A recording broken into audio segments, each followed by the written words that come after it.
kiwandiiko ekifulumiziddwa olwaleero Katikkiro wa Buganda Charles Peter Mayiga yeebazizza nnyo baminisita abajja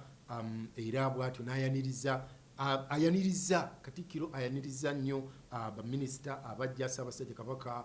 bamuwadde okukola nabo emirimu era ne yeebaza nnyo nnyini ddala baminisita abawummudde olw'emirimu amatendo gye bakoledde Obwakabaka. Era Ssaabasajja Kabaka nga bwe njogedde ku ntandikwa tyasiimye n'akola enkyukakyuka ku board ekitongole ekya Buganda Land Board era nga omuterega asiimye n'alonda omwami Francis Kamulegeya nga kati ye ssentebe, omwami Robert Henry Kigundu nga yamyuka ssentebe, omukungu John Kitenda mukiise, omukungu Rehema Nayiga Seguya mukiise,